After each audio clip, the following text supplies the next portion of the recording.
Hello, everyone. We are here today with Daniel. Oh, I just had it in my head. Kuberek. Is that how I pronounce it? Yes, yeah. Yeah, awesome. Daniel is a former writer by profession, so you can trust his piece in this series is going to be a good one. But Daniel, where has your life taken you since your writing days? Well, I don't know if I was a professional writer. I mean, I used a lot of allegedly, a lot of they say things that quote your work in other people's opinions. These days, I run a video production business based in Sydney. So generally working with corporate clients, large corporate clients to deliver generally internal messagings. Everything from like letting other employees of the company know what they're up to in areas like sustainability and stuff Yeah.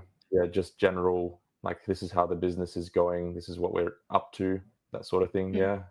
Yeah, very cool. Something I learned about you in the article that you wrote is that you have a side fascination, I guess we could say, with things that are lost or abandoned. Do you want to tell us about that? Yeah, to be honest, I don't really know where it started. Even things I don't really take like a huge interest in, if there's a rare quality to something, then it just grabs my attention way more than probably things that are readily available would. So, like an example is in high school, we had to study To Kill a Mockingbird, which is probably not the first book I'd pick up and read nowadays, but it was interesting enough back then. And then it was around actually, I think a decade ago, that there was another book released by Harper Lee, the author of To Kill a Mockingbird. Now, she won a Pulitzer Prize for To Kill a Mockingbird. It became like this absolute classic that is studied in all schools and stuff. And then she never wrote another book again, and she maintained a very low profile. So it was kind of fascinating that, like, when she was already quite old at that stage, I think she was in her late 80s or early 90s in 2015, when they released this new book from her, which was based on old manuscripts that were lost before she even had written To Kill a Mockingbird.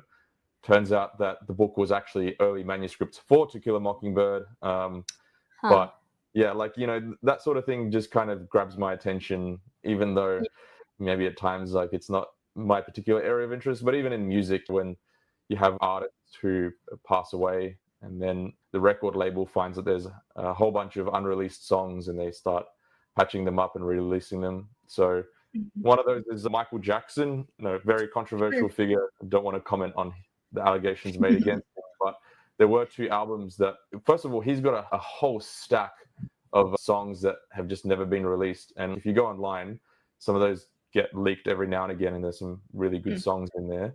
But yeah, there were two albums that were released after he died of songs that were recorded before he passed away.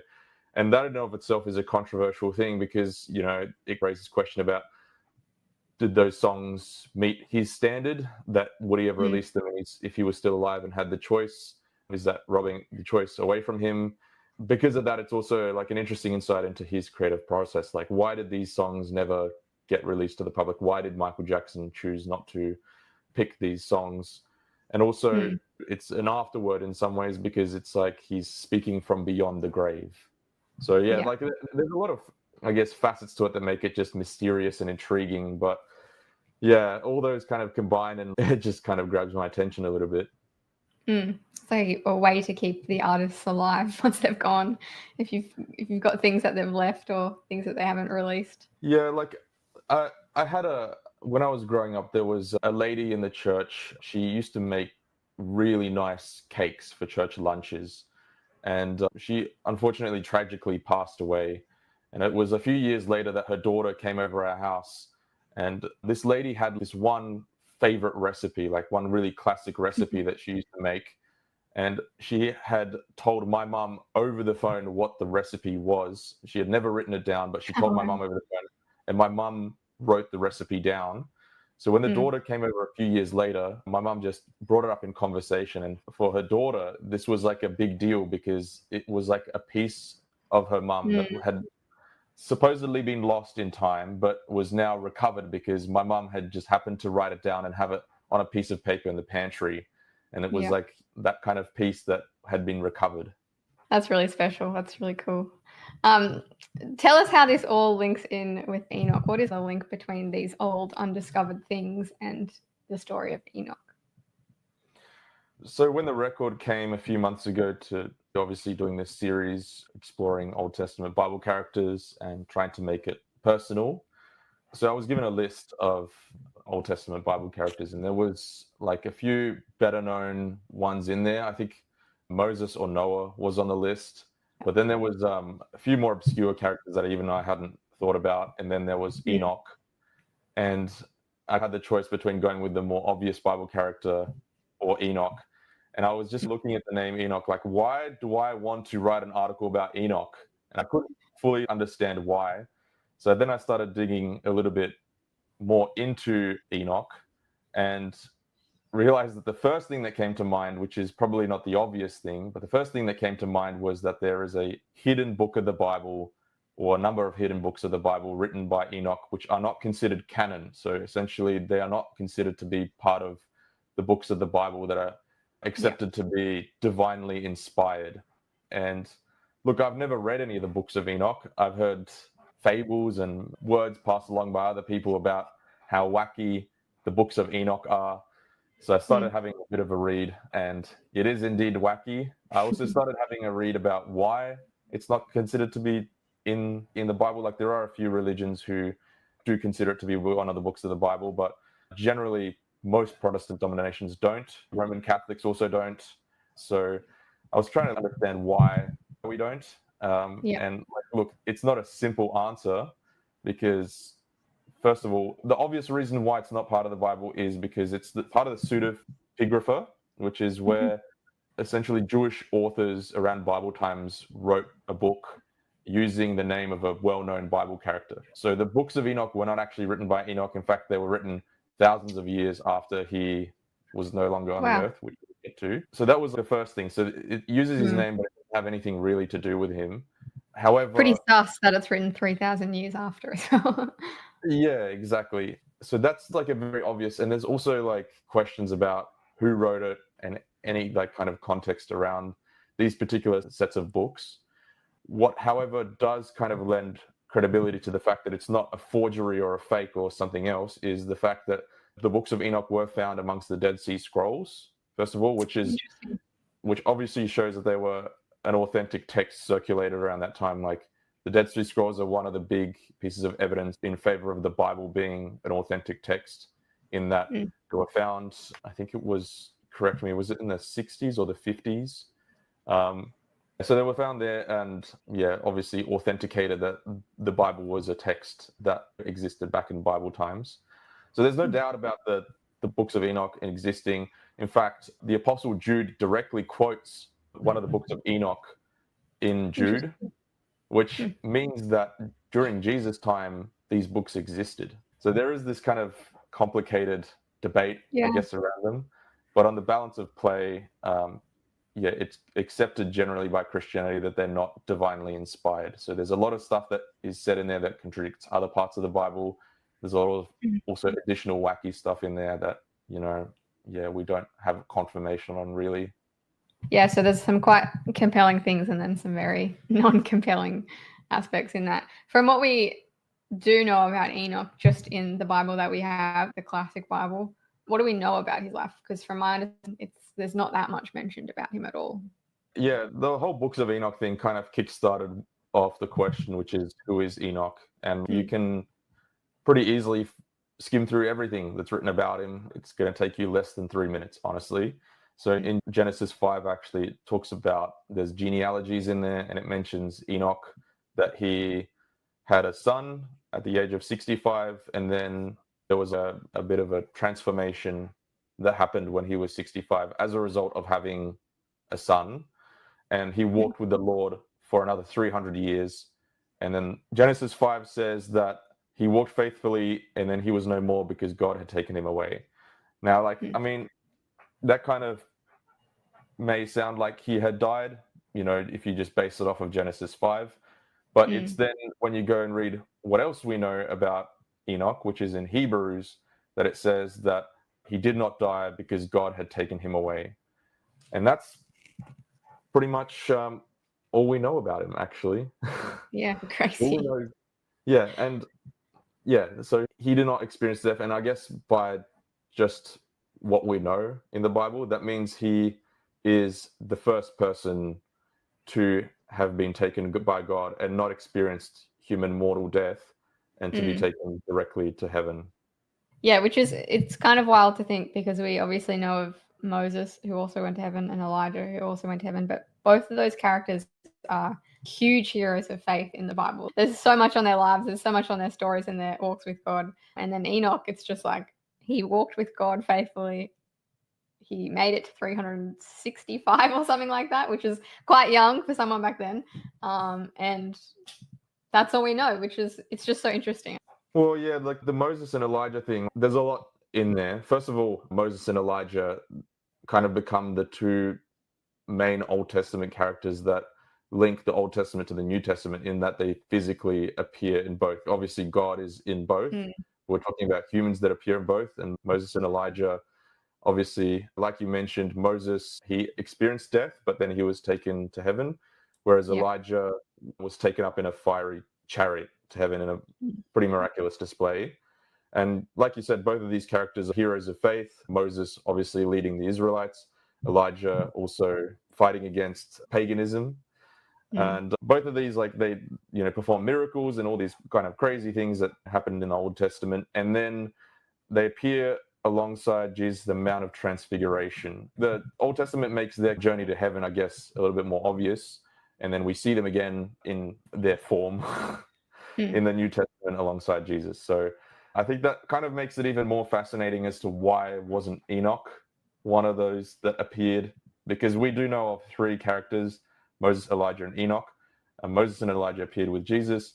Why didn't Enoch appear with Jesus? So yeah, I think there's a lot to be compared between the three, but for Mm. me, the most significant thing was that Enoch was the first, I think, which Yeah. kind of is the way I kind of go in the article, which is to suggest that there is a reason why he was the first, that it was almost like Enoch, the fact that he was chosen for heaven is an example in some Mm. ways, or there was a message that was trying to be sent by God to us by that. Mm. To cut a long story short, essentially, I believe that it kind of, when you look at salvation, what salvation is, that all we need to do is accept Jesus at the Yeah. very baseline of everything and walk faithfully with God. Uh, that was what God was trying to tell us from Enoch's story.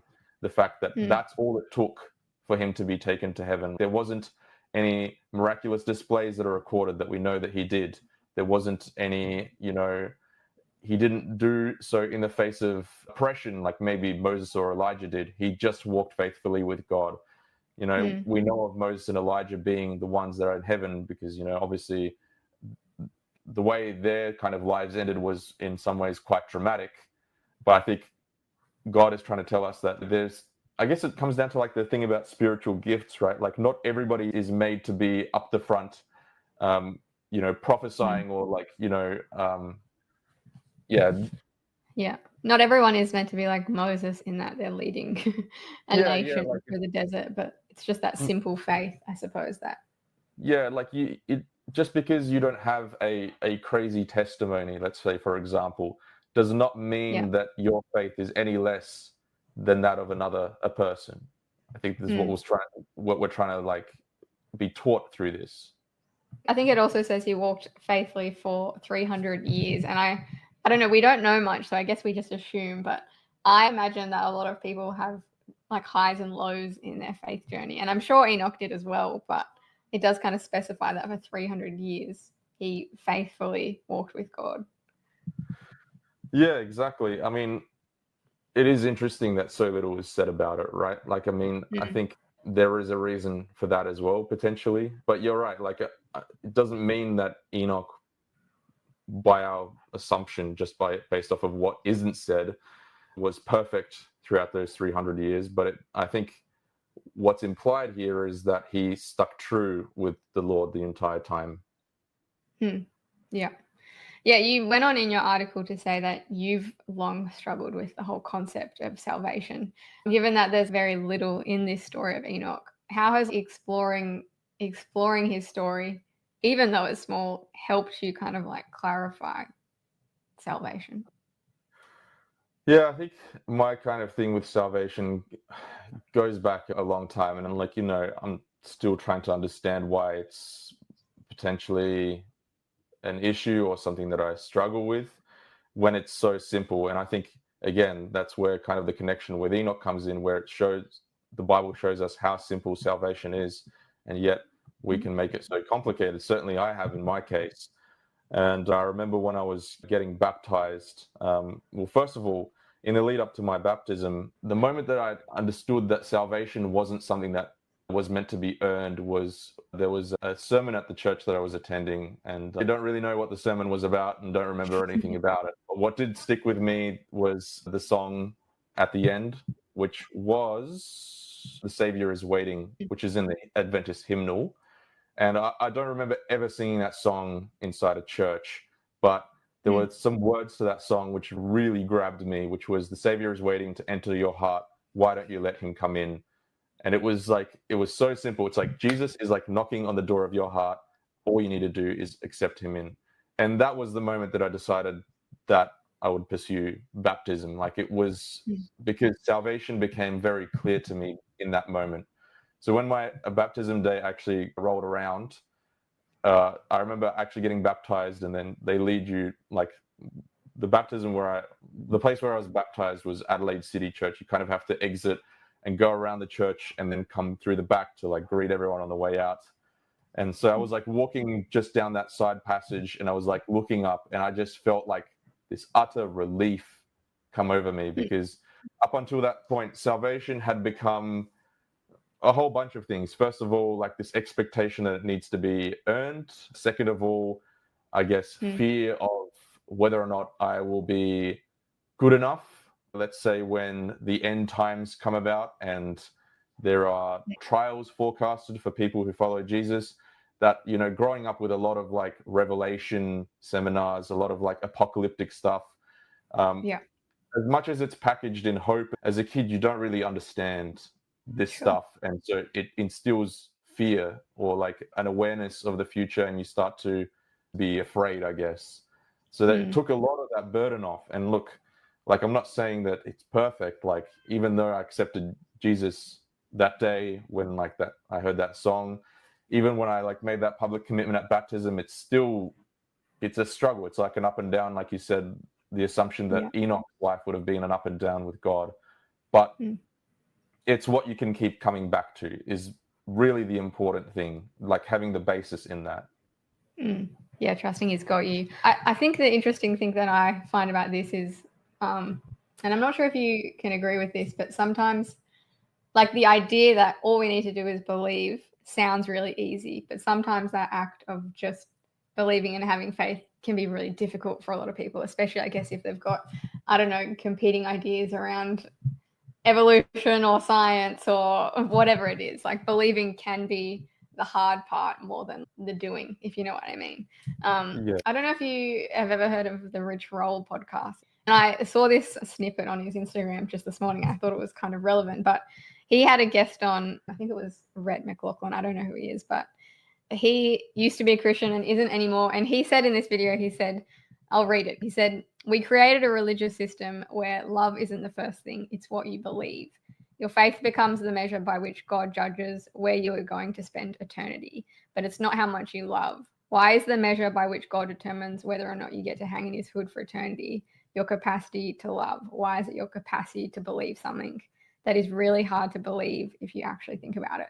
And I thought that was interesting. He's obviously on the other side, but I don't know if you can speak into this. Like, what do you do if it's actually really difficult to believe? Like, do you just keep living out the Christian values, or do you just keep trying to convince your mind that it's true? The baseline is what's most important in all of this. And that's where we very often get it wrong. That's where I've gotten it wrong. And when I continue to get it wrong, which is like the opposite side, which is that our lifestyle, there's an expectation of transfiguration by God before, I guess the false assumption is that it's before you even accept Jesus. Like, in my case, there was a certain standard that I had to reach before I was, able to even be considered for heaven in my head. whereas like it's the opposite way around. That being said, like I don't want to also go down the pathway of saying that, you know, once you accept Jesus, then like, you know, nothing really matters. It's just, it's locked in. And then there is also like, by trying to become as close to Jesus as possible, it's not specifically an aspiration. And this is where the problem is. It's not an aspiration to become a certain way. It's just Jesus does transform us. The closer you become to Jesus, the more you become like him. And that's where people change, I guess. And our idea is wrong in that we want to change to become Christ-like of our own will. And that's where it's wrong. It's actually like, let's start at the baseline here, which is accepting Jesus, wanting to walk faithfully with him, and then walking on that journey with him. Yeah, making everything's in the right order, I suppose. Yeah. I'd love to know what is the big takeaway point that you've gotten from the story of Enoch. You've mentioned obviously you've struggled with salvation and it's kind of helped with that, but what's been your takeaway as you've gone on after writing this article? Well, actually, I preached about Enoch a few weeks ago at Wahroonga, and got a lot more personal, way more personal, in fact, probably too personal. And I'm not going to really go into that here, but if anyone wants to go listen to that sermon, it's up on their website. I think the key takeaway for me is a couple of things. First of all, like what I mentioned earlier, which was that Enoch wasn't the flashiest character, but he was the first, and all that's said about him is that he did walk faithfully with God. I guess what it's also brought to me is that it's taught me that as humans, we create our own barriers to entry, which is essentially like, it's this stuff that I was mentioning about like reordering and like having this false idea in our heads that it's harder than it should be, does not come from God.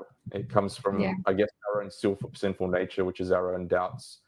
So my key takeaway is, I guess, that like whenever those moments happen, like to draw closer to God and come back to the source of his promise rather than to linger on that is a very important thing. You know, salvation is everything.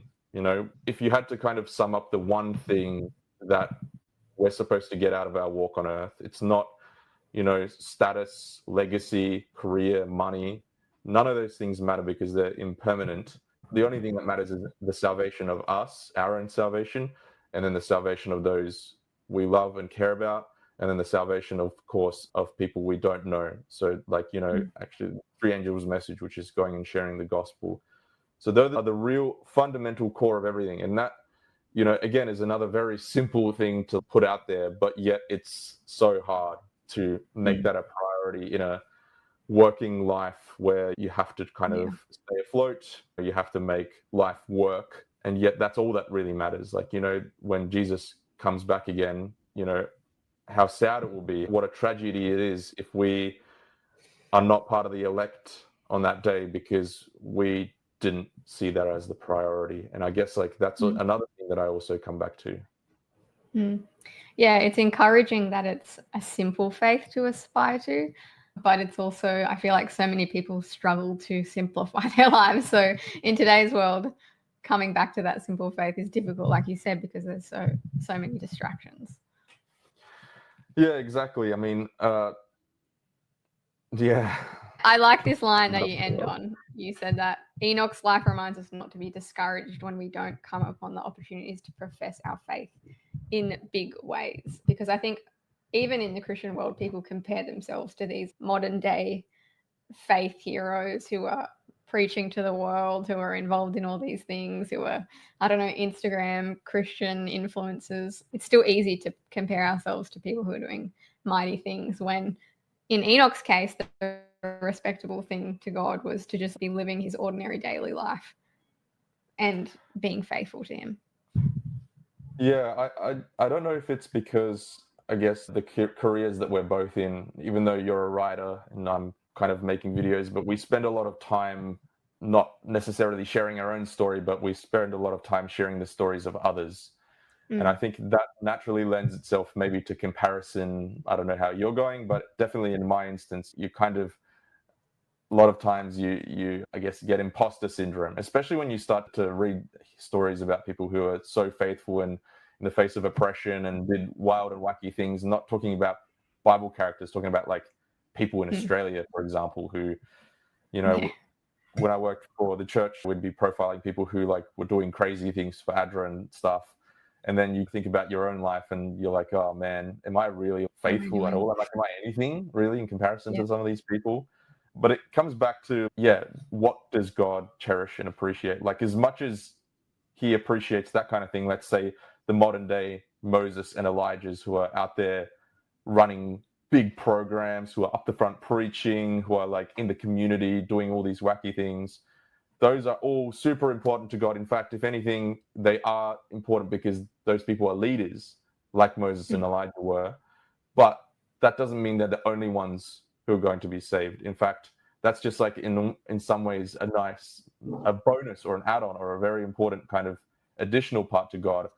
But the baseline is our walk with God. So like, even if you walk humbly with God and contribute to church in a way that's not noticeable, maybe you never get a thank you at the front, maybe nobody even knows what you do, but the fact that you do it consistently and humbly like Enoch did is everything to God, as important as the people who are up the front. Yeah, I know we spend a lot of time in these episodes talking about the Bible characters, which is awesome because I think a lot of people, like you said, we've got some obscure names in that list that people have never heard of. But importantly, I think is also like, what have you learned about God through the story of Enoch? Well, yeah, I think what I've learned is kind of along the lines of what we've been talking about, which is that salvation is there for us to take. We see so many promises in the Bible where God offers salvation to us. Like, it's just a matter of what I assume would be reaching out to God in prayer and accepting his offer is really all it takes. And then following through with that by trying to grow closer to God by prayer and reading the Bible. It's so baseline and yet so difficult because, let's say, for example, just reading the Bible can be a difficult task in a world where reading isn't really a thing. Why would you read the Bible? What once would have been such an obvious thing, perhaps, is now like a challenge, it seems. Yeah. So really just coming back to those things, I guess. Yeah, awesome. Well, thank you again for writing this article for us, Daniel, and for coming on and chatting to us about it some more. If anyone would like to read it, it is titled Enoch, the Man Who Cheated Death. So you can find that on the Record website or in the Living Covenant book. Cool.